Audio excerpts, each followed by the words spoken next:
le désespoir d'une mère. Sophie a tout risqué, emmenant Chloé en cachette au travail. Lorsque le millionnaire impitoyable a découvert la fillette de 3 ans jouant dans son bureau, ce qui s'est passé a brisé son cœur de glace et a transformé 3 vies à jamais.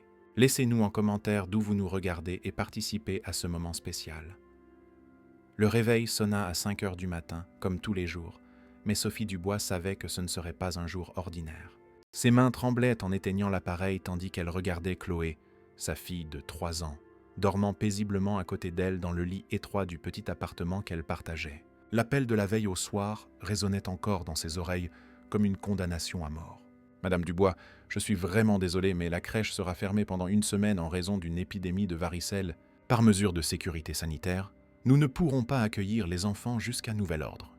1 semaine entière, 7 jours, sans endroit où laisser Chloé, pendant qu'elle travaillait dans le bureau d'Arthur Beaumont, l'homme d'affaires le plus inflexible et exigeant de Paris. Un homme qui avait clairement signifié dès le premier jour qu'il ne tolérait aucune distraction personnelle, interférant avec l'environnement professionnel. Sophie se leva lentement, chaque mouvement pesant comme du plomb. Dans le miroir fissuré de la salle de bain, elle vit le reflet d'une femme de 28 ans qui semblait porter le poids d'une vie entière sur ses épaules. Les yeux gonflés par une nuit blanche, les cheveux en désordre, les marques d'inquiétude gravées sur ce jeune visage qui avait un jour été plein de rêves. « Comment en suis-je arrivée là ?» murmura-t-elle pour elle-même. La question qui la hantait chaque matin depuis que le père de Chloé avait disparu, ne laissant qu'une lettre froide et quelques factures impayées. La routine matinale se déroula comme un rituel automatique. Douche rapide, café noir bien serré pour chasser la fatigue, uniforme impeccable, toujours impeccable, car Arthur Beaumont remarquait chaque détail, chaque cheveu de travers, chaque tache microscopique qui pourrait ternir l'image de perfection qu'il exigeait de tous ceux qui l'entouraient. Chloé se réveilla avec cette énergie contagieuse des enfants, ses boucles blondes ébouriffées et ses grands yeux curieux, brillants, à l'idée d'une nouvelle journée de jeu à la crèche. Elle ne savait pas que la crèche était fermée. Elle ne savait pas que sa mère était au bord de la crise de nerfs. « Maman, je peux prendre ma nouvelle poupée aujourd'hui ?» en demanda Chloé, serrant contre sa poitrine une poupée de chiffon que Sophie avait cousue à la main avec des chutes de tissu, investissant des heures de sommeil précieuses pour voir le sourire illuminé de sa fille. « Aujourd'hui, ça va être différent, mon ange, » dit Sophie en s'agenouillant devant la fillette et en lui tenant ses petites mains. « Tu vas rester avec maman au travail aujourd'hui. » Les yeux de Chloé s'écarquillèrent d'excitation. Pour une enfant de 3 ans, la perspective de découvrir l'endroit mystérieux où sa mère disparaissait tous les jours était une aventure palpitante. « Je vais voir où tu travailles ? C'est très grand ? Il y a des jouets ?» Sophie sentit son cœur se briser. Comment expliquer à une enfant que l'endroit où elle travaillait était un champ de mine de règles strictes, de silence absolu et d'un patron qui traitait ses employés comme des pièces remplaçables d'une machine ? « C'est un endroit spécial, mais tu dois promettre quelque chose de très important à maman, » dit Sophie, sa voix chargée d'un sérieux qui capta immédiatement l'attention de Chloé. « Tu dois rester bien sage, bien tranquille. C'est comme un jeu de cache-cache où tu dois être invisible. »« Tu peux faire ça ?» Chloé hocha la tête solennellement, comme si elle venait de recevoir une mission d'importance nationale. Pendant le trajet en bus jusqu'au centre-ville, Sophie repassait mentalement tous les scénarios possibles. Arthur Beaumont arrivait toujours à 9 heures pile. Elle avait 2 heures pour organiser tous les documents, préparer l'agenda du jour et créer un petit coin sûr où Chloé pourrait rester sans être vue. L'immeuble de bureau se dressait comme une forteresse de verre et d'acier au cœur du quartier financier de la Défense. 40 étages de pouvoir entrepreneurial, où chaque ascenseur qui montait rapprochait les gens du paradis des affaires et de l'enfer des pressions professionnelles. Le bureau d'Arthur Beaumont occupait le 38e étage, avec une vue panoramique qui embrassait toute la ville. Sophie travaillait là depuis 2 ans et demi. Assez longtemps pour connaître chaque manie, chaque explosion de colère, chaque attente impossible de l'homme qui signait ses chèques de paie. « Tu te souviens de ce qu'on a dit ?» murmura Sophie en ouvrant la porte du bureau aux premières heures du matin. Sage comme une image. Chloé acquiesça, ses grands yeux absorbant chaque détail de l'environnement luxueux. Les meubles en cuir italien, les œuvres d'art au mur, l'immense bureau en acajou qui dominait le centre de la pièce, comme un hôtel dédié au travail. Sophie improvisa un petit coin derrière une haute bibliothèque, où Chloé serait cachée mais à l'aise, avec quelques livres de coloriage, des crayons de couleur et sa poupée de chiffon. La fillette s'y installa comme si c'était la chose la plus naturelle du monde, murmurant des conversations imaginaires à sa poupée pendant que Sophie travaillait. Les premières heures passèrent comme un miracle silencieux. Chloé jouait calmement. Sophie organisait les documents avec une efficacité redoublée par l'adrénaline de la peur, et le bureau gardait son atmosphère de productivité impeccable. À 8h45, Sophie avait terminé presque toutes les tâches matinales. Peut-être parviendrait-elle à passer la journée sans incident. Peut-être qu'Arthur ne remarquerait même pas la présence supplémentaire. Peut-être. Le son incomparable de pas fermes dans le couloir fit se glacer le sang de Sophie. 15 minutes en avance. Arthur Beaumont n'arrivait jamais en avance. « Chloé », murmura-t-elle désespérément, « tu te souviens du jeu de cache-cache » Mais la fillette s'était endormie, épuisée par l'excitation du matin, sa respiration douce et irrégulière brisant le silence absolu qu'exigeait le bureau. La porte s'ouvrit avec cette précision militaire caractéristique. Arthur Beaumont entra comme il entrait toujours, tel un général inspectant son champ de bataille, ses yeux gris balayant chaque centimètre de la pièce à la recherche d'imperfection. Grand, imposant, vêtu d'un costume qui coûtait plus que le salaire annuel de Sophie. Il était l'incarnation du succès entrepreneurial impitoyable. À 42 ans, il avait bâti un empire financier sur les décombres de tout ce qui ressemblait à de la compassion humaine. Sophie se leva automatiquement, comme un soldat devant son commandant, son cœur battant si fort qu'elle était sûre qu'il pouvait l'entendre. « Bonjour, monsieur Beaumont », dit-elle d'une voix qu'elle espérait normale. « Le rapport de l'agenda d'aujourd'hui ?» Il répondit sans même la regarder, se dirigeant directement vers son bureau, tout en ouvrant son ordinateur portable avec des mouvements mécaniques et efficaces. Sophie commença à réciter la liste des rendez-vous, réunions, appels et contrats qui nécessitaient son attention, sa voix fonctionnant en pilote automatique, tandis que son esprit hurlait des prières silencieuses pour que Chloé ne se réveille pas. C'est alors que cela se produisit. Une petite voix douce coupa le silence, du bureau comme un oiseau chantant dans une cathédrale. « Maman !»« Pipi !» dit Chloé avec la simplicité naturelle des enfants, sa petite voix claire résonnant dans l'environnement luxueux. Arthur arrêta de taper. Ses doigts restèrent suspendus au-dessus du clavier, comme des serres prêtes à attaquer. Lentement, très lentement, il leva les yeux de son ordinateur et regarda fixement Sophie. « Qu'est-ce que c'était que ça ?» demanda-t-il, chaque mot prononcé avec la précision tranchante d'une lame. Sophie sentit le monde s'effondrer autour d'elle. C'était l'heure, le moment où elle allait tout perdre. L'emploi qui faisait vivre sa fille, la stabilité qu'elles avaient reconstruite, l'avenir qu'elle tentait de garantir à Chloé. « Je peux expliquer ?»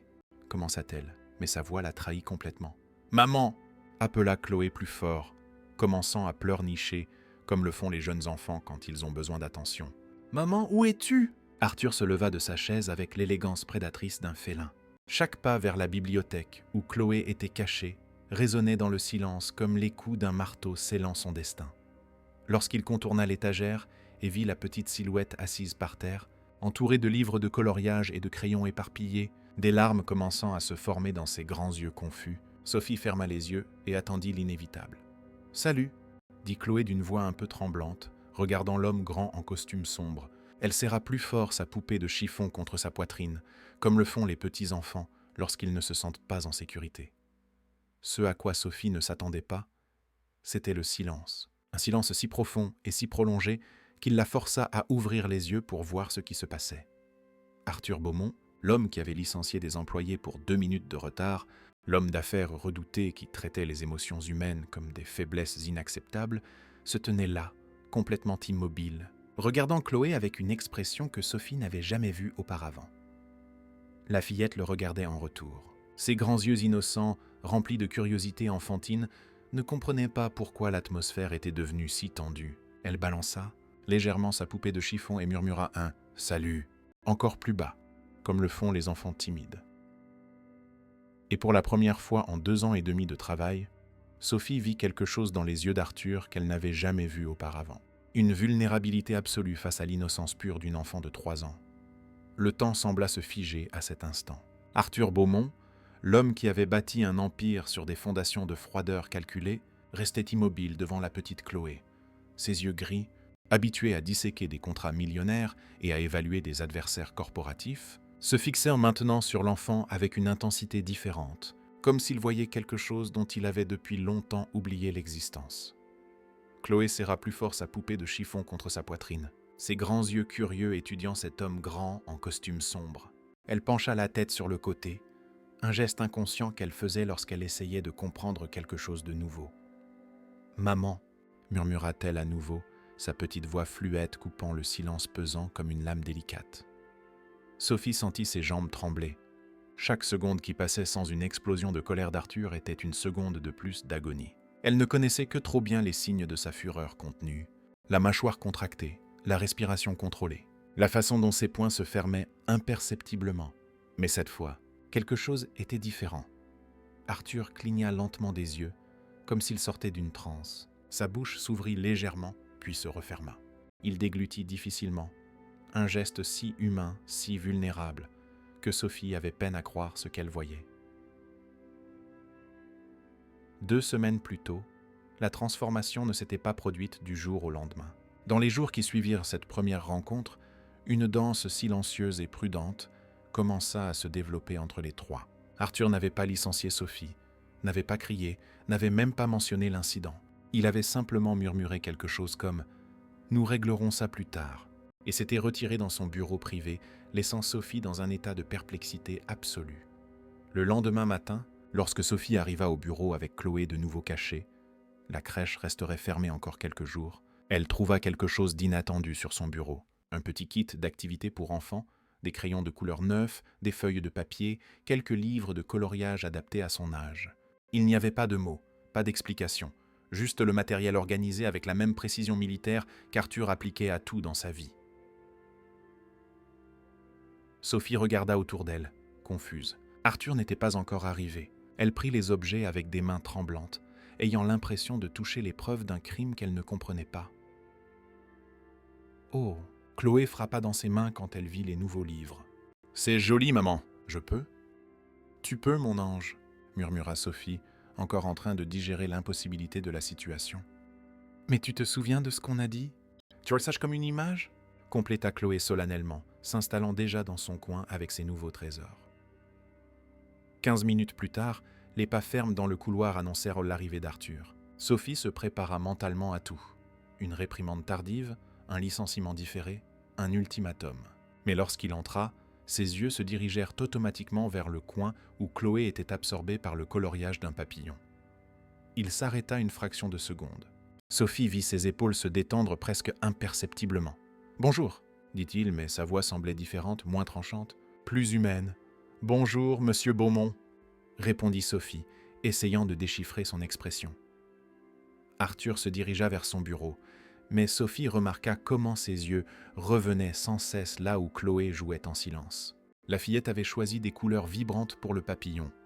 Rose vif, jaune éclatant, bleu électrique. Une combinaison que tout adulte considérerait comme excessive, mais qu'elle appliquait avec le sérieux d'une artiste créant son chef-d'œuvre. Midi. Le premier contact direct eut lieu à l'heure du déjeuner. Sophie avait apporté un encas pour Chloé, un sandwich coupé en petits morceaux, un jus en briques, quelques fruits. La fillette mangeait avec cette concentration intense des jeunes enfants, parlant occasionnellement tout bas à sa poupée. Arthur sortit de son bureau, se dirigeant probablement vers son déjeuner d'affaires habituel, mais il s'arrêta en voyant la scène domestique se dérouler dans le coin de son bureau d'entreprise. Chloé leva les yeux et le vit. Cette fois, il n'y avait pas la même méfiance que la veille. Elle sourit, un petit sourire, mais sincère, et lui fit un signe de sa petite main. « Salut », dit-elle simplement. Arthur resta paralysé. Sophie retint sa respiration, attendant, sans trop savoir quoi. Lentement, très lentement, Arthur leva la main et lui fit signe en retour. Le geste était mécanique, maladroit, comme s'il réapprenait un langage oublié depuis des décennies. « Salut », répondit-il, sa voix basse et incertaine. Chloé frappa dans ses mains avec délice, comme s'il venait d'exécuter le tour le plus impressionnant du monde. Puis, avec la générosité naturelle des enfants, elle tendit un petit morceau de sa pomme dans sa direction. « Tu veux ?» offrit-elle avec une sincérité absolue. Sophie vit Arthur déglutir difficilement, vit ses mains trembler légèrement. Elle vit quelque chose se briser derrière ses yeux gris, qui avaient toujours été aussi froids que l'acier. « J'ai déjà déjeuné », mentit-il. Sa voix était rauque. « Mais merci. » Chloé haussa les épaules avec l'indifférence des enfants et se remit à manger, ayant déjà oublié l'interaction. Pour elle, c'était juste un moment de partage normal. Pour Arthur, c'était un tremblement de terre silencieux qui secouait les fondations de celui qu'il pensait être. Une semaine plus tard, les changements commencèrent, subtils, presque imperceptibles. Arthur se mit à arriver quelques minutes plus tard, comme pour donner le temps à Sophie et Chloé de s'installer confortablement. Il commença à parler plus bas au téléphone lorsque la fillette était là. Une fois, elle le surprit en train de regarder Chloé dessiner, une expression de fascination sincère sur son visage. Ce fut le jeudi de cette semaine-là que tout changea définitivement. Chloé avait fini de colorier un dessin. Cette fois, une maison avec une famille devant. Comme toujours, ses couleurs étaient vibrantes et dépassaient un peu des lignes, mais il y avait quelque chose de profondément touchant dans la façon dont elle avait dessiné les personnages se tenant la main. Impulsivement, elle se leva de son coin et se dirigea vers le bureau d'Arthur.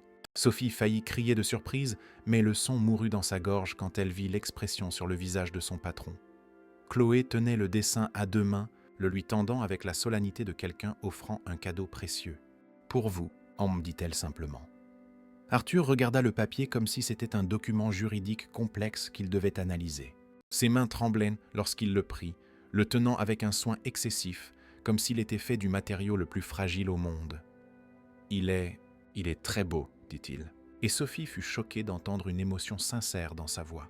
« C'est une famille heureuse », m'expliqua Chloé avec la sagesse simple des enfants. « Tu vois, ils se tiennent la main. » Arthur étudia le dessin un long moment. Sophie vit une larme se former au coin de son œil, rapidement réprimée, mais pas avant qu'elle ne l'ait remarqué. « Merci beaucoup, » dit-il à Chloé, sa voix presque un murmure. « Je vais le garder ici. » Avec des gestes précautionneux, il plaça le dessin sur son bureau, à côté de ses documents importants. Chloé sourit, radieuse, et retourna dans son coin, satisfaite de sa mission accomplie. Sophie observa Arthur, regardant le dessin pendant le reste de l'après-midi, le touchant occasionnellement, comme pour s'assurer qu'il était réel. 2 jours plus tard, la transformation d'Arthur ne passa pas inaperçue des autres employés. Sa secrétaire, Vanessa, fit remarquer à voix basse à Sophie qu'il avait annulé 3 réunions sans raison apparente.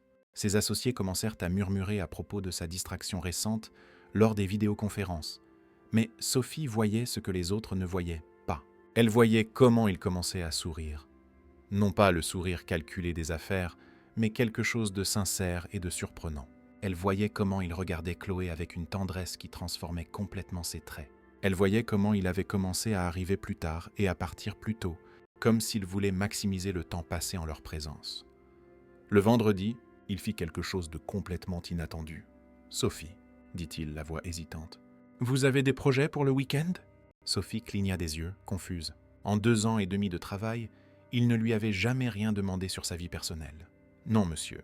Habituellement, nous restons à la maison. » Arthur acquiesça comme s'il prenait une décision importante. « Il y a un parc près d'ici avec des jeux pour enfants. » Il fit une pause, regardant Chloé, qui dessinait un autre chef-d'œuvre. « Je pensais que peut-être, si vous le vouliez, nous pourrions y aller ensemble. » Le silence qui suivit fut si profond que Sophie pouvait entendre son propre cœur battre. Arthur Beaumont, l'homme qui ne montrait jamais d'intérêt pour autre chose que les profits et les contrats, les invitait à une promenade au parc. Ce serait un plaisir, lui réussit à dire Sophie, encore en train de digérer l'irréalité de la situation. Chloé, qui n'avait saisi que les mots « parc » et « jeu », frappa des mains avec enthousiasme. « Un parc, toboggan !» s'exclama-t-elle en courant vers Arthur et en lui prenant la main avec la spontanéité des enfants. Sophie vit Arthur regarder la petite main qui enveloppait ses doigts. Elle le vit déglutir difficilement. Ses yeux se remplirent de cette vulnérabilité qu'elle apprenait à reconnaître. Et pour la première fois depuis qu'elle le connaissait, Arthur Beaumont sourit d'un sourire qui atteignit ses yeux. Le week-end arriva, chargé d'une anxiété qu'Arthur ne parvenait pas à nommer. Pour la première fois depuis des décennies, il avait annulé des engagements. Une réunion au club, une conférence virtuelle avec des investisseurs japonais, même son rituel sacré de révision des rapports trimestriels. Tout cela pour passer un après-midi au parc avec une femme qu'il connaissait depuis des années, mais qu'il n'avait jamais vraiment vue, et une enfant qui, en quelques jours, avait bouleversé son monde. Il resta de longues minutes devant le miroir de sa salle de bain, étudiant son propre reflet comme celui d'un étranger.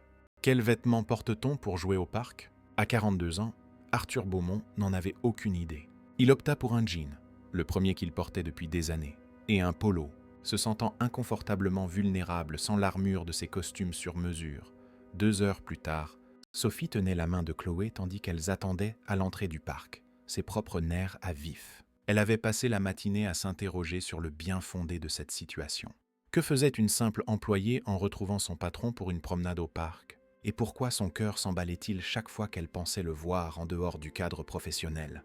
Chloé trépignait d'impatience à côté d'elle, ses yeux brillants à l'idée des jeux à venir. Elle portait sa petite robe préférée, bleue avec de petites fleurs imprimées, que Sophie avait achetée en solde des mois auparavant, et tenait sa poupée de chiffon comme toujours. « Maman, quand est-ce qu'il vient ?» demanda Chloé se dandinant sur la pointe des pieds. « Bientôt, mon ange », répondit Sophie, vérifiant l'heure sur son portable pour la 10e fois en 5 minutes. C'est alors qu'elles le virent approcher. Arthur marchait d'un pas hésitant, ses mains visiblement nerveuses dans les poches de son pantalon. Sophie fut choquée de le voir en tenue décontractée. Il ressemblait à une personne complètement différente, plus jeune, plus humaine. Chloé fut la première à réagir. Elle lâcha la main de sa mère et courut vers lui avec la joie incontrôlée des enfants. « Tu es venu !»« Tu es venu !» cria-t-elle, ne s'arrêtant que lorsqu'elle fut devant lui, le cou tendu en arrière pour pouvoir voir son visage. Arthur baissa les yeux vers cette petite silhouette rayonnante de bonheur, et Sophie vit son visage s'adoucir complètement. Il s'accroupit lentement jusqu'à être à la hauteur de Chloé. Un geste qui semblait naturel, mais dont Sophie savait qu'il coûtait un effort à un homme habitué à regarder le monde de haut. « Salut, petite !» dit-il, sa voix plus douce que Sophie ne l'avait jamais entendue.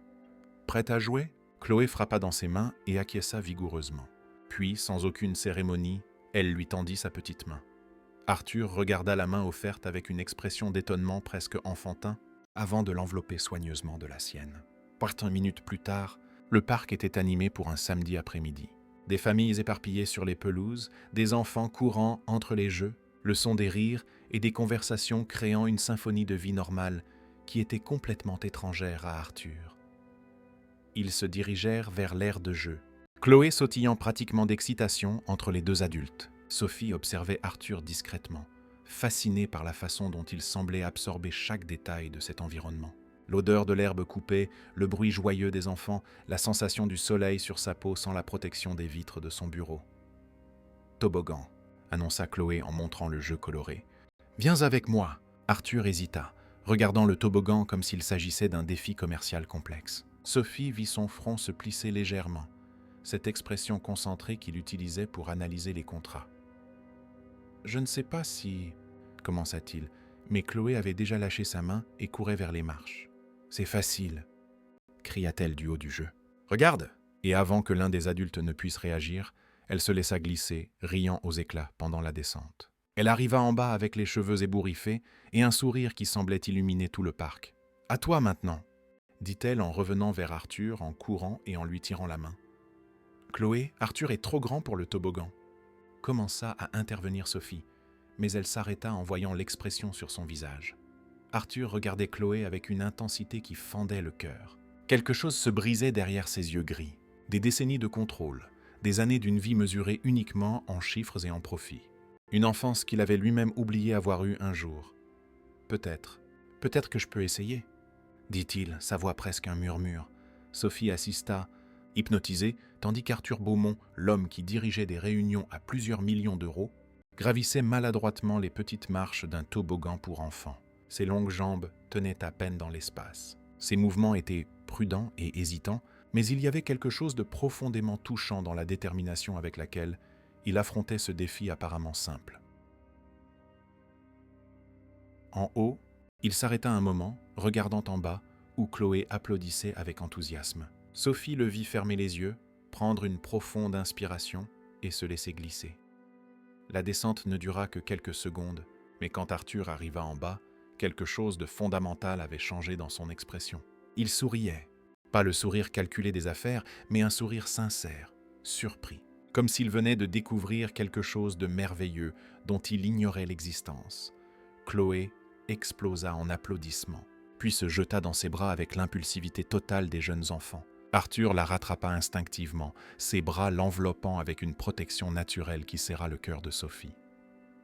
1 heure plus tard, ils avaient essayé tous les jeux adaptés à l'âge de Chloé. Arthur l'avait poussée sur la balançoire, l'avait aidée à traverser le pont de singe, lui avait tenu la main pendant qu'elle sautillait sur un jeu à ressorts colorés. À chaque nouvelle expérience, Sophie voyait des couches et des couches de froideur s'écaillaient de l'homme qu'elle pensait connaître. Maintenant, ils étaient assis sur un banc à l'ombre, Chloé jouant dans le sable à quelques mètres de là. Le silence entre Sophie et Arthur était confortable, chargé d'une intimité nouvelle et inattendue. « Merci », dit soudain Arthur, sa voix basse et sincère. « Pourquoi » demanda Sophie en se tournant vers lui. « De me laisser faire partie de ça », répondit-il en faisant un geste vague vers le parc. Les familles autour, Chloé qui construisait des châteaux de sable avec une concentration absolue. « J'avais oublié que ça existait. » Sophie sentit quelque chose se serrer dans sa poitrine. « Vous n'avez jamais eu une enfance normale ?» Arthur rit, mais il n'y avait aucune joie dans ce son. L'enfance, c'était l'internat des 6 ans, les vacances à la maison avec des gouvernantes, les week-ends avec des tuteurs privés. Mon père disait que s'amuser était une perte de temps. « Et vous y avez cru ?» demanda doucement Sophie. « Jusqu'à vous rencontrer toutes les deux, je ne me posais même pas la question, » admit-il. Je pensais que le contrôle et le succès suffisaient, que l'amour était une faiblesse. À ce moment, Chloé accourut vers eux, ses petites mains sales de sable, ses yeux brillants de pur bonheur. « Regardez ce que j'ai fait !» dit-elle en montrant un petit monticule de sable qui tenait à peine debout. « C'est un château pour que vous habitiez dedans. » Arthur prit la création délicate de Chloé avec le même soin qu'il aurait accordé à un document d'une valeur inestimable. Sophie vit ses yeux se remplir de larmes qu'il lutta pour contenir. « C'est le plus beau château que j'ai jamais vu, » dit-il, la voix étranglée par l'émotion. « Merci de l'avoir fait pour nous. » Chloé sourit, radieuse, puis grimpa sur le banc entre eux deux, s'appuyant naturellement contre Arthur, comme s'il faisait partie de la famille. Sophie le vit déglutir difficilement, ses bras hésitaient avant de l'envelopper protecteur. 2 heures plus tard, le soleil commençait à se coucher quand ils décidèrent enfin de partir. Chloé était visiblement fatiguée, ses paupières lourdes après un après-midi entier de jeu. Arthur la portait dans ses bras et elle s'était endormie contre sa poitrine, une de ses petites mains agrippées au tissu de sa chemise. « Elle vous fait entièrement confiance », Lynn observa Sophie tandis qu'ils marchèrent vers la voiture d'Arthur. « Je ne sais pas si je mérite cette confiance », y répondit-il en baissant les yeux vers le visage serein de Chloé. « Les enfants sentent qui est bon », dit simplement Sophie. « Ils ne se trompent pas sur ces choses-là. » Arthur s'arrêta brusquement de marcher. Quand Sophie se tourna vers lui, elle vit des larmes couler librement sur son visage. « Sophie, » dit-il, sa voix brisée par l'émotion, « je ne sais pas comment vivre cette vie que vous m'avez montrée. Je ne sais pas comment être la personne que Chloé voit quand elle me regarde. » Sophie sentit son cœur se briser devant la vulnérabilité absolue de cet homme puissant, tenant sa fille endormie.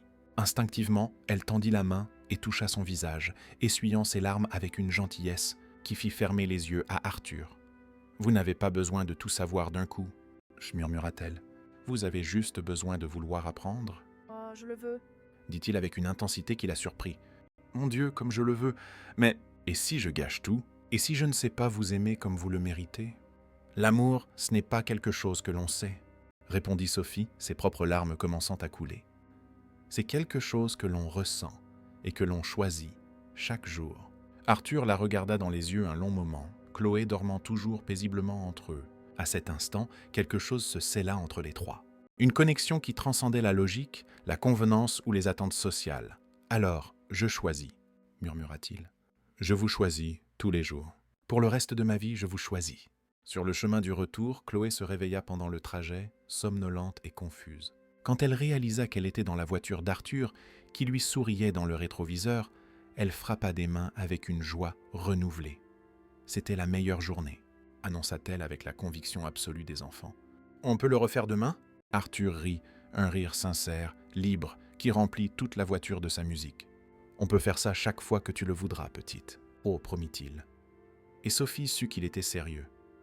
Alors que la voiture glissait dans les rues de la ville, Sophie regarda l'homme à côté d'elle. Ce n'était plus le patron froid et contrôleur qu'elle connaissait, mais quelqu'un de complètement nouveau, quelqu'un qui redécouvrait ce que signifiait être vraiment vivant.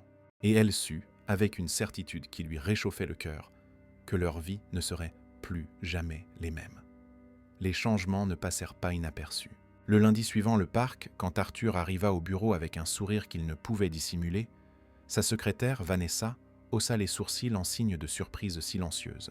Elle murmura quelque chose d'inaudible à la réceptionniste, qui à son tour échangea des regards entendus avec l'assistant administratif. De petits chuchotements commencèrent à circuler dans les couloirs. « Monsieur Beaumont est différent », chuchotaient les employés de ménage, plus calmes. Elle observa l'agent de sécurité de l'immeuble, presque humain, risqua quelqu'un de la comptabilité, regrettant aussitôt son audace.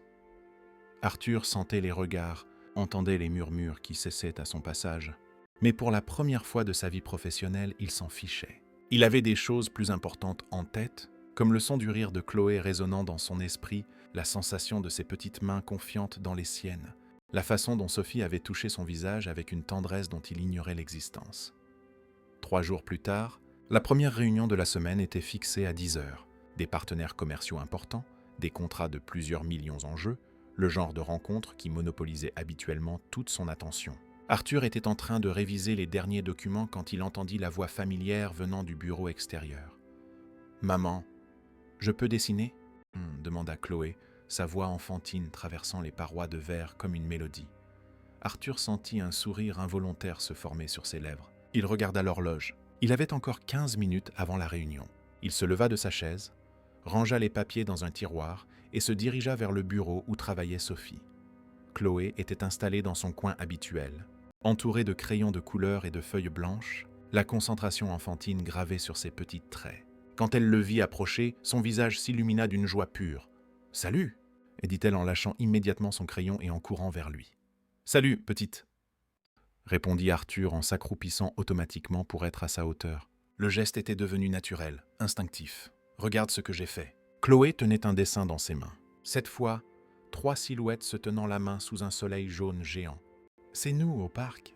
Arthur sentit quelque chose se serrer dans sa poitrine. Il prit le dessin avec le soin respectueux qu'il accordait aux documents les plus importants, étudiant chaque trait de couleur qui dépassait, chaque détail imparfait et absolument parfait.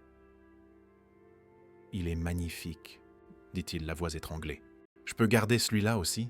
Chloé acquiesça vigoureusement. Puis, sans cérémonie, elle grimpa sur ses genoux. La porte du bureau s'ouvrit et 3 hommes en costume entrèrent, suivis par la secrétaire qui semblait nerveuse. « Monsieur Beaumont. »« Messieurs sont arrivés un peu plus tôt », commença à expliquer Vanessa, mais sa voix s'éteignit quand elle vit la scène. Arthur Beaumont, l'homme d'affaires le plus redouté de la ville, était assis par terre avec une enfant de 3 ans sur les genoux, entourée de dessins d'enfants et de crayons de couleurs éparpillés.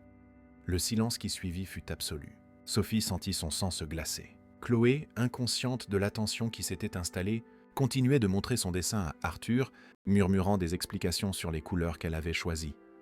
Les 3 hommes d'affaires, Arthur les reconnut comme les représentants d'un des plus grands promoteurs immobiliers du pays, restèrent paralysés sur le seuil, leurs expressions alternant entre confusion et désapprobation à peine masquées.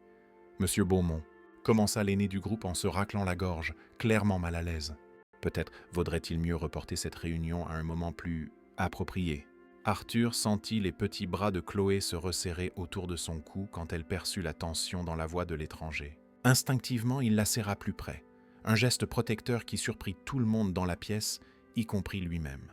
« Ce ne sera pas nécessaire », dit Arthur, sa voix retrouvant une partie de son autorité habituelle, mais gardant une douceur qu'elle n'avait pas auparavant. « Chloé, ma chérie, j'ai besoin de parler avec ces messieurs maintenant. Tu peux rester avec maman ?» Chloé le regarda avec ce sérieux enfantin qui brisait le cœur. « Tu reviens après ?» leur demanda sa petite voix, chargée d'une insécurité qui fit ressentir à Arthur une douleur physique. « Je reviens toujours », promit-il en lui embrassant le front avec une aisance qui laissa Sophie bouche bée. « Tu es la chose la plus importante dans mon monde maintenant. » 45 minutes plus tard, la réunion avait été un désastre. Les hommes d'affaires, clairement déconcertés par le changement de comportement d'Arthur, avaient remis en question sa capacité de concentration, insinué des doutes sur sa compétence professionnelle et étaient repartis avec des contrats non signés et des expressions de désapprobation. Vanessa avait tout observé avec une anxiété croissante. Dès que les visiteurs furent partis, elle frappa à la porte du bureau d'Arthur avec une hésitation évidente.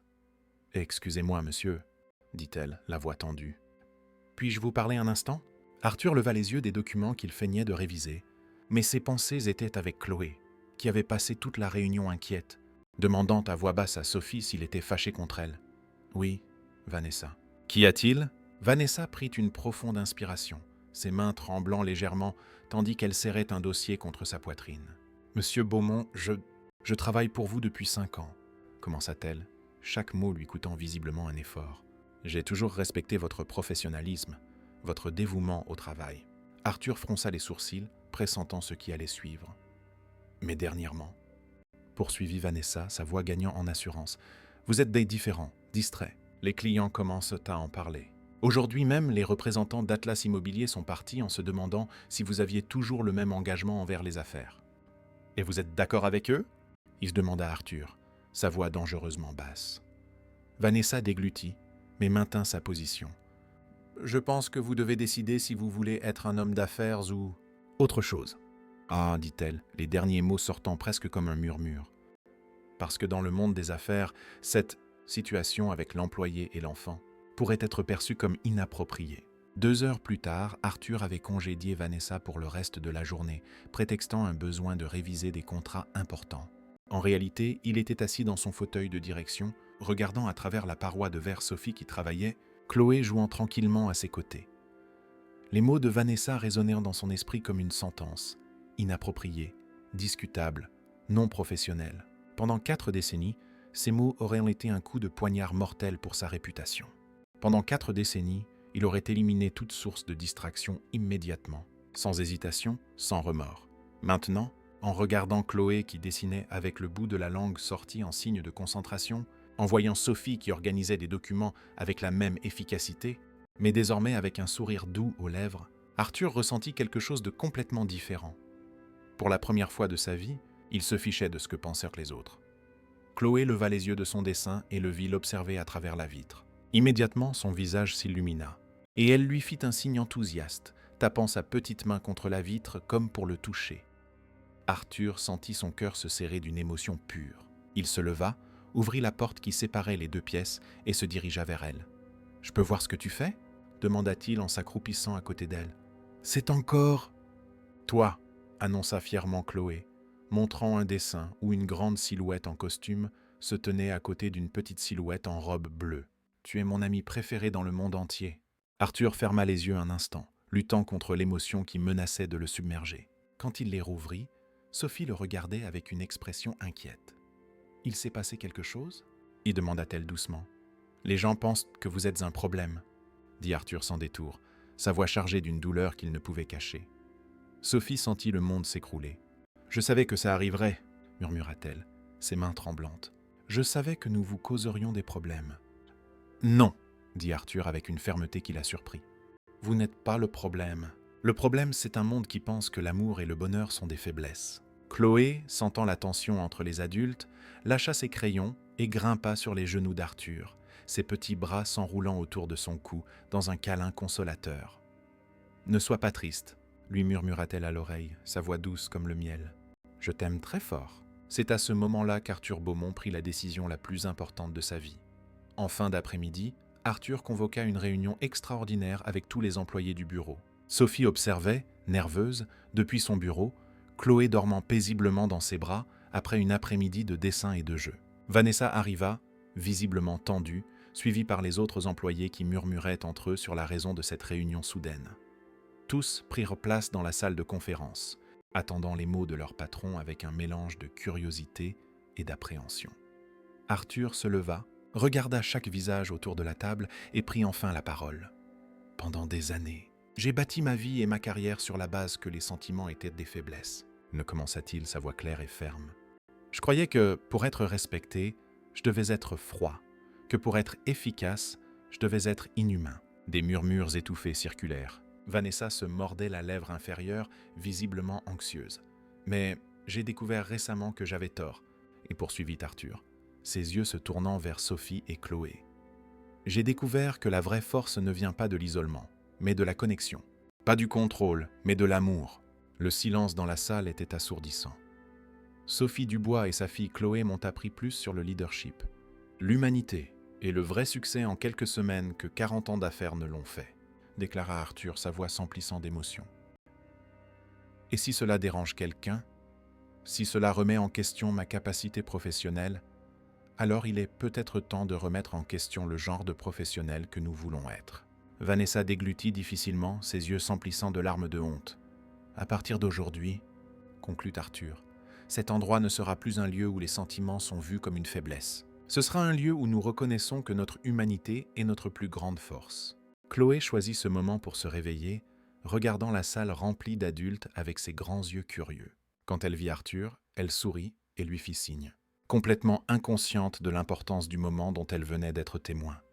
Et dans ce simple geste, dans ce sourire pur et sans prétention, tout le monde dans la salle comprit exactement ce dont Arthur parlait. La semaine suivante arriva, chargée d'une tension qu'Arthur pouvait sentir dans les couloirs, dans les réunions, dans les regards qui se détournaient à son passage. Sa déclaration avait créé des vagues qui se propageaient dans tout l'immeuble comme des fissures sur du verre. Vanessa avait demandé sa mutation dans un autre service le jour même, invoquant une incompatibilité de vision professionnelle. 2 des associés minoritaires avaient demandé une réunion d'urgence. Les chuchotements dans les ascenseurs cessaient brusquement lorsqu'il entrait, remplacés par des silences lourds de jugement. Mais Arthur découvrit quelque chose de surprenant. Pour la première fois depuis des décennies, il dormait profondément toutes les nuits.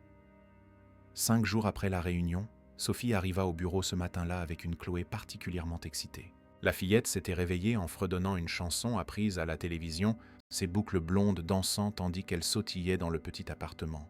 « Maman, aujourd'hui je peux montrer mon nouveau dessin à Arthur », demanda-t-elle pendant le trajet en bus, ses yeux brillant de l'excitation pure des enfants. « Bien sûr, mon amour », répondit Sophie, mais il y avait une ombre d'inquiétude dans sa voix.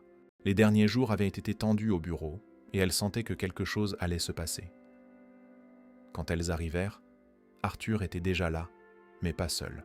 3 hommes en costume attendaient dans son bureau, leurs expressions sérieuses visibles à travers les parois de verre. Sophie reconnut l'un d'eux, Henri Verdier, l'associé principal, un homme d'une 60aine d'années, connu pour sa rigidité. Chloé, inconsciente de l'agitation, s'installa dans son coin habituel et commença à organiser ses crayons de couleur avec la méticulosité qu'elle avait apprise en observant Arthur. Sophie essaya de se concentrer sur ses tâches, mais ses oreilles captaient des fragments de la conversation tendue qui se déroulait à côté. Situation intenable, en marge de l'entreprise.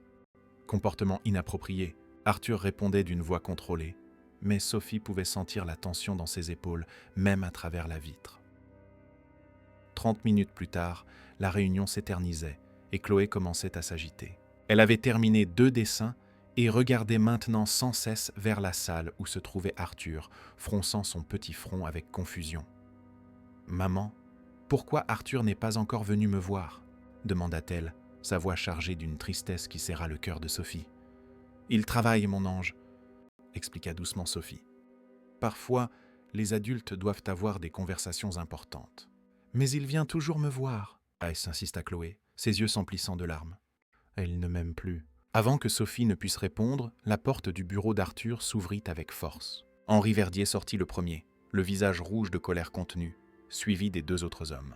Leur voix, auparavant contrôlée, résonnait maintenant dans le bureau. « Tu commets une erreur qui va détruire tout ce que tu as construit », lança Verdier, pointant un doigt accusateur vers Arthur qui était apparu sur le seuil. « Et quand ça arrivera, ne dis pas qu'on ne t'avait pas prévenu. » Chloé se recroquevilla dans son coin, effrayée par le ton agressif. Sophie se leva instinctivement, prête à protéger sa fille si nécessaire. Arthur resta immobile sur le seuil, regardant les hommes se diriger vers l'ascenseur. Quand les portes se fermèrent, un lourd silence s'abattit sur le bureau. Chloé attendit quelques secondes, puis se leva lentement et se dirigea vers Arthur. Sa voix, quand elle parla, était petite et hésitante. « Tu es fâché contre moi ?» Arthur se tourna vers elle, et Sophie vit que ses yeux brillaient d'une émotion contenue. Il s'accroupit immédiatement, ouvrant les bras. « Jamais, » dit-il, la voix brisée. « Jamais. Je ne pourrais être fâché contre toi. » Chloé se jeta dans ses bras, et il la serra comme si elle était la chose la plus précieuse au monde. « Il criait !» murmura-t-elle contre son cou. « J'ai eu peur. »« Je sais, petite, » murmura Arthur, ses propres larmes commençant à couler. « Je sais, mais tu n'as pas à avoir peur. Jamais tu n'as à avoir peur quand tu es avec moi. » Sophie observait la scène, le cœur brisé, sachant qu'ils avaient atteint un point de non-retour. 1 heure plus tard, Arthur avait renvoyé tous les autres employés, prétextant un besoin de réorganisation interne. Le bureau était silencieux, juste eux 3. Chloé s'était remise à dessiner, apparemment remise de sa frayeur, mais Sophie voyait comment elle regardait constamment Arthur, comme pour s'assurer qu'il était toujours là. Sophie, dit enfin Arthur, la voix lourde. Il faut qu'on parle. Elle savait que ce moment viendrait.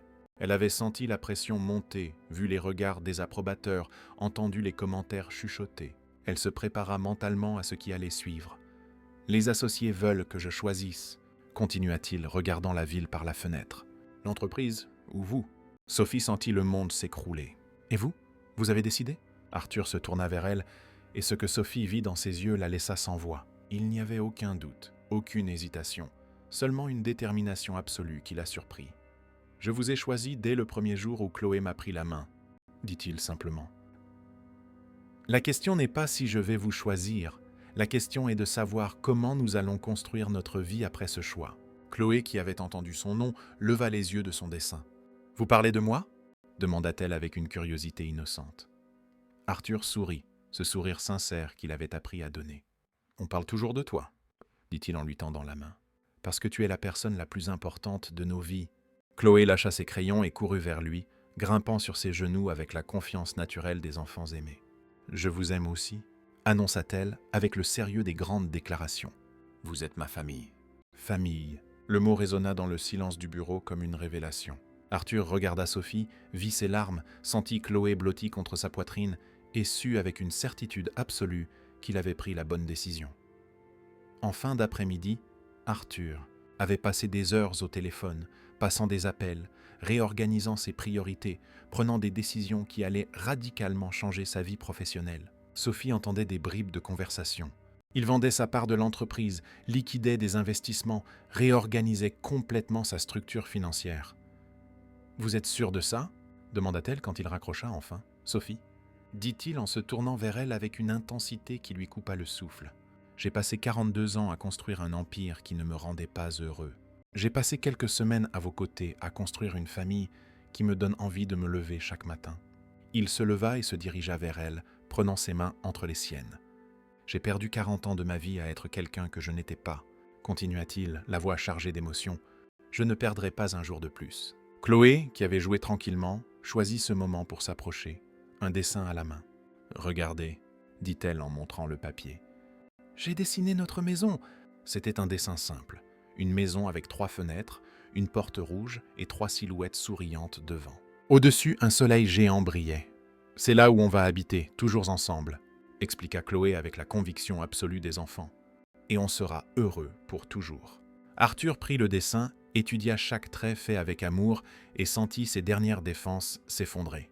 « Oui, » dit-il, la voix brisée par l'émotion. « On sera heureux pour toujours. » 2 heures plus tard, alors qu'ils organisaient les derniers documents avant de quitter le bureau pour la dernière fois, Chloé s'endormit sur le canapé, épuisée par une journée riche en émotions qu'elle ne comprenait pas tout à fait, mais qu'elle avait ressenties au plus profond d'elle-même. Arthur la couvrit avec la veste de son costume, la regardant dormir avec une tendresse qui transformait ses traits. « Elle a tout changé », murmura Sophie en s'approchant. « Vous avez tout changé », corrigea Arthur, passant un bras autour de Sophie et l'attirant près de lui. « Vous m'avez appris que le succès, ce n'est pas ce qu'on accumule, mais ce qu'on cultive. Ce n'est pas ce qu'on conquiert, mais ce qu'on aime. » Sophie posa sa tête sur son épaule, ressentant pour la première fois depuis des années une sécurité absolue, la certitude d'être exactement là où elle devait être. « Et maintenant ?» demanda-t-elle. « Maintenant ?»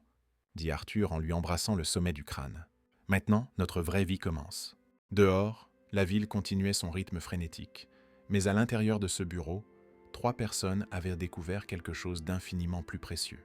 Elles avaient découvert ce qui compte vraiment. Et pour la première fois, le silence qui régnait n'était pas vide. Il était plein d'amour, de possibilités et de la promesse de jours plus heureux. 6 mois plus tard, la maison qu'Arthur avait achetée se trouvait dans un quartier tranquille en banlieue parisienne, loin des gratte-ciel de verre où il avait passé la majeure partie de sa vie. C'était une simple maison à 2 étages, avec un jardin où Chloé pouvait jouer librement et une terrasse où lui et Sophie prenaient leur café les dimanches matins paresseux. Le changement n'avait pas été facile.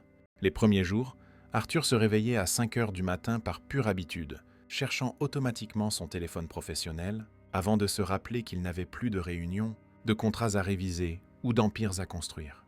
Le silence de la nouvelle maison le rendait nerveux. Mais Chloé avait été son salut, comme toujours. Papa Arthur, l'appelait-elle désormais. Et chaque fois qu'il entendait ces mots, quelque chose se réchauffait dans sa poitrine d'une manière qu'aucun contrat millionnaire n'avait jamais réussi à provoquer. « Viens jouer avec moi dans le jardin !» 2 semaines après le déménagement, Sophie observait depuis la fenêtre de la cuisine Arthur, qui apprenait à Chloé à planter des graines de tournesol dans le petit parterre qu'ils avaient préparé. Ses grandes mains guidaient avec soin les petites mains de la fillette. « Quand est-ce qu'elles vont pousser ?» demandait Chloé pour la 10e fois, sa patience d'enfant mise à l'épreuve. « Les meilleures choses de la vie prennent du temps à pousser, » expliquait Arthur avec une patience qu'ils ne se connaissaient pas. « Mais quand elles grandissent, elles sont plus belles qu'on ne peut l'imaginer. » Sophie sourit, reconnaissant la métaphore. Eux aussi avaient été comme des graines plantées dans le sol improbable d'un bureau, arrosées par l'innocence d'une enfant, grandissant lentement pour devenir quelque chose de beau et d'inattendu. Le téléphone sonna. C'était Christine, son ancienne voisine d'appartement. « Sophie, tu ne vas jamais le croire. » La voix excitée de la femme résonna. « On parle de vous à la télé ?»« De nous ? Comment ça ? Mets-la 5, maintenant. C'est à propos de ton ancien patron riche qui a tout plaqué par amour. » Les mains tremblantes, Sophie alluma la télévision. Un journaliste se tenait devant l'ancien immeuble où Arthur travaillait. Dans une décision qui a secoué le monde des affaires parisien, le multimillionnaire Arthur Beaumont a vendu ses parts dans l'entreprise qu'il a bâtie pendant 20 ans pour commencer une nouvelle vie avec sa famille. Arthur entra à ce moment-là, Chloé dans ses bras, tous deux couverts de terre et souriants. « Que se passe-t-il » demanda-t-il, mais son expression changea en voyant le reportage. Selon des sources proches, Beaumont serait tombé amoureux d'une employée et de sa petite-fille, abandonnant une fortune estimée à des dizaines de millions pour vivre une vie simple. Chloé montra la télévision du doigt. « Papa Arthur, tu es à la télé !» Mais Arthur ne prêtait pas attention au reportage. Il regardait Sophie, voyant les larmes dans ses yeux. « Éteins ça », dit-il doucement en prenant la télécommande. « Arthur, ils disent que tu as tout perdu », murmura Sophie, sa voix chargée de culpabilité. « À cause de nous ? Perdu ?» répéta Arthur comme si la phrase n'avait aucun sens. Il regarda autour de lui dans la modeste pièce, puis Chloé et enfin Sophie. « Sophie !» dit-il en s'approchant et en lui prenant les mains. « Oh, tu penses que j'ai perdu quelque chose ?» 3 mois plus tard, la transformation d'Arthur continuait. Il avait ouvert un petit cabinet de conseil financier, aidant les gens ordinaires à organiser leurs finances. Le bureau était une simple pièce en ville, décorée des dessins de Chloé encadrés au mur. « Monsieur Beaumont ?» dit Madame Lucie, une dame de 60 ans qui avait perdu les économies d'une vie. « Vous êtes sûr de pouvoir m'aider ? Je n'ai pas beaucoup d'argent. » Arthur sourit. « Madame Lucie, mon travail ici n'est pas une question d'argent, » expliqua-t-il. « Il s'agit d'aider les gens comme vous à retrouver leur dignité. Et ça n'a pas de prix. » 6 mois après le déménagement, Sophie préparait le dîner quand elle entendit des éclats de rire venant du jardin. Elle vit Arthur courir après Chloé qui fuyait en riant. « Je t'ai attrapée !» cria-t-il en la soulevant dans les airs. « Encore, encore !» demanda Chloé. Sophie observait la scène, le cœur plein. Cet homme qui courait pieds nus dans le jardin, la chemise froissée, était méconnaissable. Plus tard, après que Chloé se soit endormie, ils s'assirent sur la terrasse. « Est-ce que ça te manque ?» demanda soudain Sophie. « La vie d'avant ?» Arthur réfléchit longuement. « Tu sais ce que je ressentais à la fin de chaque journée quand j'avais toute cette richesse ?» dit-il enfin. « Du vide.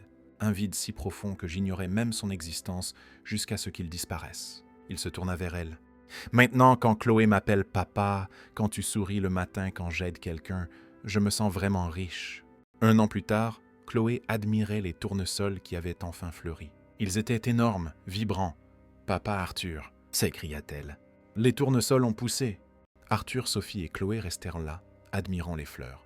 « Tu te souviens de ce que tu as dit ?»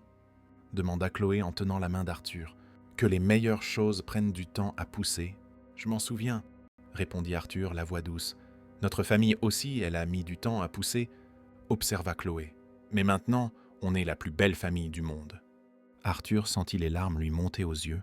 Il regarda Sophie, puis Chloé. « Tu as raison, petite, » dit-il en les serrant toutes les deux dans ses bras. « Nous sommes la plus belle famille du monde. » 2 ans plus tard, le petit cabinet d'Arthur était devenu une référence. Ses anciens collègues murmuraient qu'il avait perdu la tête. Mais Arthur avait trouvé un but. « Papa » dit Chloé un après-midi alors qu'elle l'aidait au bureau. Elle avait maintenant 5 ans. « Pourquoi certaines personnes sont tristes même si elles ont beaucoup d'argent ?» Arthur s'accroupit à sa hauteur. « Chloé, il y a une différence entre avoir de l'argent et être riche, » expliqua-t-il. « L'argent, c'est ce que tu as à la banque. La richesse, c'est ce que tu as dans le cœur. »« Et qu'est-ce que tu as dans le cœur ?» lui demanda-t-elle. « Toi, » répondit-il sans hésiter. « Et maman, et tous les gens qu'on aide, et les tournesols de notre jardin, et le son de ton rire le matin. » Chloé hocha la tête. « Alors, on est très riche. N'est-ce les plus riches de tous ?» confirma Arthur en la serrant dans ses bras. 3 ans après la transformation, Sophie était enceinte. La nouvelle arriva un dimanche matin. Quand elle l'annonça, Arthur laissa tomber la poêle. « Vraiment ?» demanda-t-il, les yeux instantanément remplis de larmes. Chloé sauta de sa chaise. « Je vais avoir un petit frère ou une petite sœur ? Je vais tout lui apprendre. Comment planter des tournesols et comment faire sourire papa Arthur. » Cette nuit-là, sur la terrasse, Arthur posa sa main sur le ventre encore plat de Sophie. « Il y a 3 ans, si on m'avait dit que je serais ici, » murmura-t-il. « Et maintenant ?» demanda Sophie. « Maintenant, je sais que la vie nous mène exactement là où nous devons être, » répondit-il. « Une enfant de 3 ans m'a appris que l'amour ne s'achète pas. C'est quelque chose qu'on reçoit quand on est prêt à donner. » 25. An après la transformation, le petit Lucas avait 2 ans et Chloé était la sœur la plus protectrice du monde. Arthur les regardait jouer dans le jardin tandis que Sophie cueillait des tomates. Il avait les cheveux grisonnants sur les tempes. À 47 ans, il avait moins d'argent en banque qu'à aucun autre moment de sa vie d'adulte, et il était l'homme le plus heureux du monde. Le téléphone sonna. C'était un journaliste. « Monsieur Beaumont, regrettez-vous le choix que vous avez fait il y a 5 ans ?» Arthur regarda par la fenêtre Chloé qui apprenait à Lucas à planter des graines et Sophie qui leur souriait. « Jeune homme, dit-il au téléphone, vous demandez ça à un homme qui a tout perdu ? Je n'ai fait que gagner. Mais vous avez renoncé à des millions. Et j'ai gagné des milliards, interrompit Arthur. Des milliards de moments heureux, de rires d'enfants, de nuits paisibles. La richesse que j'avais avant pouvait être comptée. Celle que j'ai maintenant ne tient dans aucune banque du monde. » Épilogue. 10 ans plus tard. Chloé avait 13 ans, Lucas 7, et Sophie attendait leur 3e enfant. Arthur était devenu une légende locale, non pas pour l'argent qu'il avait brassé, mais pour les vies qu'il avait transformées. « Papa », dit Chloé. Elle avait cessé de l'appeler papa Arthur après leur mariage. « Il y a une lettre pour toi. » C'était d'une prestigieuse université américaine, une proposition de conférence sur le leadership humain et le vrai sens du succès, accompagnée d'honoraires exorbitants. Arthur lut la lettre et la mit dans sa poche. « Tu vas accepter ?» demanda Chloé. « Je ne sais pas, » répondit Arthur. « Qu'en penses-tu » Chloé réfléchit.